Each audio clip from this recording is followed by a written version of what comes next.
महंगाई कहाँ है और पेट्रोल डीजल के दाम कहाँ बढ़ रहे हैं। ठीक है, दाम 100 पार हो गया है, लेकिन उससे आम लोगों को कहाँ असर पड़ रहा है, क्योंकि देश के 95% लोग पेट्रोल का उपयोग ही नहीं करते। तो कहाँ महंगाई है। जो लोग पेट्रोल को सेंचुरी मारने पर चिल्ला रहे हैं, वो तो विपक्ष और कुछ चंद लोगों की चाल है सरकार को बदनाम करने की। जी हाँ, ये बात बीजेपी की तरफ से यूपी के खेल, युवा कल्याण एवं पंचायती राज मंत्री उपेंद्र तिवारी का कहना है। पेट्रोल और डीजल बिजली की सप्लाई सरकार कर रही है। आज चंद मुट्ठी भर लोग हैं जो 4 व्हीलर गाड़ियों से चलते हैं, जिनको पेट्रोल की उपयोगिता है। आज समाज के अंदर 95% लोग हैं जिनको पेट्रोल की आवश्यकता नहीं है। यूपी के खेल युवा मंत्री जालौन के उरई में आजादी के 75वें वर्ष पर अमृत महोत्सव समारोह में संगोष्ठी को संबोधित करने के लिए आए हुए थे।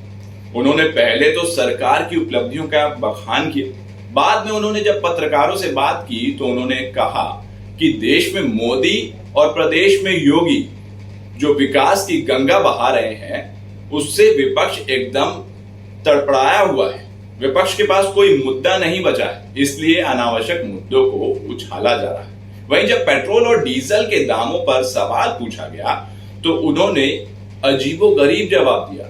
सुनिए क्या कहा उन्होंने। आज कहने के लिए कोई मुद्दा नहीं है और विपक्ष मुद्दा विहीन है। और आप 2014 से पहले का आंकड़ा ले लीजिएगा और आज का आंकड़ा ले लीजिएगा, और प्रति व्यक्ति आय मोदी जी और योगी जी की सरकार बनने के पहले क्या थी और आज कितनी है, तो प्रति व्यक्ति आय दोगुनी बढ़ी हुई है।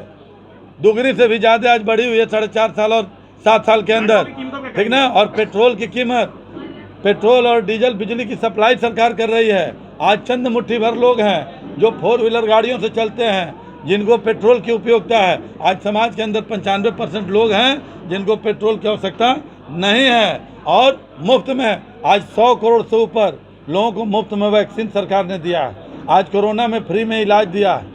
घर घर में दवाइयाँ बांटी जा रही है। मुफ्त में दवाई, मुफ्त में पढ़ाई, मुफ्त में सिंचाई और मुफ्त में कढ़ाई, ये सारा सरकार मुफ्त में सरकार ने लिया है। और इस हिसाब से अगर अन्य राज्यों की तुलना करेंगे तो अभी उत्तर प्रदेश में और देश में बहुत कम मूल्य बढ़े। तो क्या मुफ्त के कारण ही डीजल पेट्रोल के दाम जो है कहीं नहीं बढ़ा है। अगर प्रति व्यक्ति आमदनी की आय से तुलना करेंगे तो अभी पेट्रोल डीजल के दाम बहुत कम है।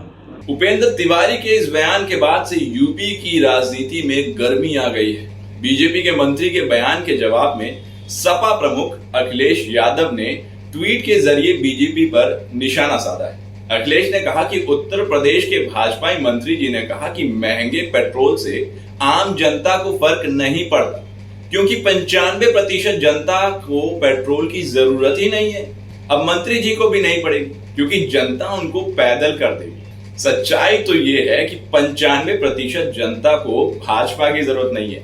थार में तो डीजल पड़ता है ना। जी हाँ, ये आखिरी लाइन अखिलेश ने केंद्रीय गृह मंत्री के बेटे आशीष मिश्र के कारनामों को लेकर तंज में कहा, क्योंकि उन्होंने थार से ही लखीमपुर के किसानों को कुचला।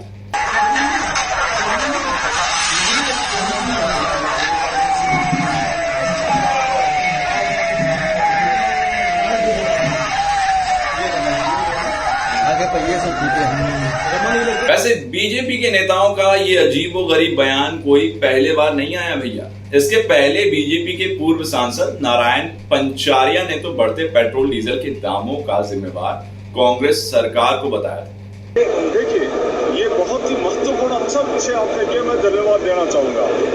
मैं आपको बताना चाहूंगा, इसके लिए अगर कोई दोषी है तो केवल और केवल कांग्रेस दोषी है। वो क्यों है वो आप देखिए। सांसद जी ने तो कांग्रेस पर ही ठीकरा फोड़ दिया, लेकिन बीजेपी नेता मनोज तिवारी ने तो कहा कि जो वैक्सीनेशन फ्री में देश में लग रहा है, उसका पैसा तो कहीं ना कहीं से तो वसूलना ही होगा ना। जरा सुनिए तिवारी जी ने क्या कहा और क्या कुछ कहा। हम लोग एक विशेष समय में, विशेष संकट के समय में से गुजर रहे हैं। आप देखिए, आपके घर में भी लोगों को वैक्सीन लगा हो, किसी को पैसा नहीं देना पड़ा होगा। एक वैक्सीन का डोज 550 रुपए का सरकार को पड़ रहा है। तो एक परिवार में अगर सोचिए 5 आदमी होगा तो वो 3000 रुपया सरकार ने दिया। अब सरकार भी करती है तो कहीं ना कहीं से तो जुगाड़ करके ही करेगी। तो ये देश महान है, वो समझता है इस समय प्राण बचाना जरूरी है। और जो नरेंद्र मोदी जी ने देश भर किया, सोचिए अभी जब आपसे बात कर रहा हूँ 71 करोड़ लोगों को वैक्सीन लग गया मेरे भैया। और हम दिसंबर तक इस देश के हर व्यक्ति को हम वैक्सीन लगा देंगे। अब इसके लिए जो थोड़ा बहुत कहीं न कहीं से पैसा इकट्ठा करना पड़ता है, वो उसका डीजल पेट्रोल में आपको दिखता होगा। अगर जो बात तिवारी जी बोल रहे हैं ऐसा है, तो जो पूरे देश में सरकार ढिंढोरा पीट रही है कि लोगों को फ्री में वैक्सीन दी जा रही है, ये तो गलत है। क्योंकि जब जनता से पैसा वसूल कर ही वैक्सीन लगाया जा रहा है, तो सरकारों को ये फ्री वैक्सीन और फ्री राशन का पीपुड़ी बजाना छोड़ देना चाहिए।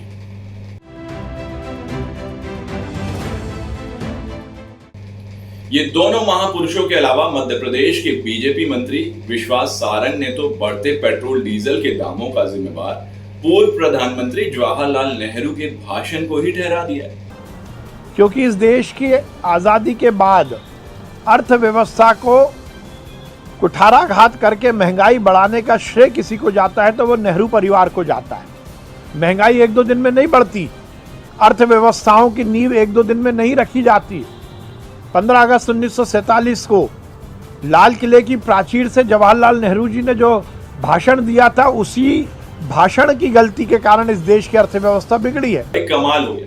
यही नहीं, मध्य प्रदेश के ऊर्जा मंत्री प्रद्युमन सिंह ने तो साइकिल की सवारी करने की हिदायत दे डाली है। आज एक मान लो कि पेट्रोल डीजल पर कीमत बढ़ गई, पेट्रोल डीजल कौन चलाता है? आपसे ज्यादा मैं, मेरी बात में पहले भी क्रिटिसाइज हुई है, पहले भी हुई। मैं आज फिर कह रहा हूं कि हम सब्जी मंडी जाते हैं तो हम कभी साइकिल से जाते हैं क्या? जो हमें शारीरिक रूप से स्वस्थ रखेगी, हमारे प्रदूषण को कम में मुक्ति दिलाएगी। हमारे लिए पेट्रोल डीजल महत्वपूर्ण है कि हमारे स्वास्थ्य सेवाएं देश की महत्वपूर्ण है? सरकार में मैं उसका भी जवाब दूंगा। सरकार में बैठे हुए पदों पे लोग बैठे हुए हैं, एक अधिकारी या एक नेता के पीछे कितनी गाड़ियां, कितना ईंधन उपयोग में आता है सर? ये आपको, मैं आपकी बात से सिर्फ हम बिल्कुल कितनी साइकिल का इस्तेमाल? मैं आपसे क्या कह रहा हूं, ये बात मैंने अकेले आम नागरिक के लिए नहीं कही, ये स्वयं के लिए भी। मंत्री जी, आपने सही बोला, जनता को तो साइकिल की सवारी करनी ही चाहिए, क्योंकि वैसे भी आप लोगों को सरकारी गाड़ी, तेल और सारी वीआईपी सुविधाएं तो दे ही रही। जो जनता को तो साइकिल पर सवार होना ही पड़ेगा ना। खैर, ये लोग तो कम थे। बीजेपी कटनी जिला अध्यक्ष ने तो लोगों को काबुल तक का सैर करा डाला है। जी हाँ, सुनिए उन्होंने बढ़ते दामों को लेकर के क्या कहा है। क्योंकि महंगाई चरम सीमा पे है अपने। नहीं तो तालिबान चले जाओ, वहाँ देख लो आपके अफगानिस्तान में अपने देश की बात पेट्रोल 50 रुपए है, वहाँ भरवा के लाओ, वहाँ भरवाने वाला कोई नहीं है। अपने 111 रुपए से ऊपर शांति तो है कम से कम। कोरोना की तीसरी लहर आने वाली है, दो लहर आ चुकी है। आप बताइए, आप सम्माननीय पत्रकार हैं, आप पेट्रोल की बात कर रहे हो, किस देश, किस हालत से देश गुजर रहा है। बीजेपी नेताओं का अजीबोगरीब बयान आना वाजिब ही है, क्योंकि जब वित्त मंत्री महंगाई पर ऐसा बयान दे सकती है कि वो प्याज और लहसुन खाती नहीं, तो उन्हें महंगाई की क्या पड़ी। ऐसे परिवार से आती हूँ जहाँ अनियन प्याज का मतलब नहीं रखते हैं। ज्यादा प्याज खाने पर कैंसर हो जाएगा। वो कहते हैं कि जो बड़े करते हैं वही छोटे सीखते हैं, तो बीजेपी नेताओं का अटपटा बयान तो आना लाजमी है। खैर, बढ़ते दामों से आम लोगों को काफी परेशानी उठानी पड़ रही है। ऐसे में अगर इस पर काबू सरकार नहीं कर पाती है, तो चुनाव पर इसका असर बखूबी दिखने वाला है। उम्मीद करते हैं आपको वीडियो पसंद आई होगी, इंफॉर्मेटिव लगी होगी। अगर पसंद आई है तो इसे लाइक कीजिए, हमारे चैनल अब तक अपडेट को आप सब्सक्राइब कीजिए और कमेंट बॉक्स में मुझे बताइए कि आपको ये वीडियो कैसी लगी। फिलहाल आप देख रहे थे अब तक अपडेट। मेरा नाम है राहुल सिंह। देखने के लिए बहुत बहुत शुक्रिया।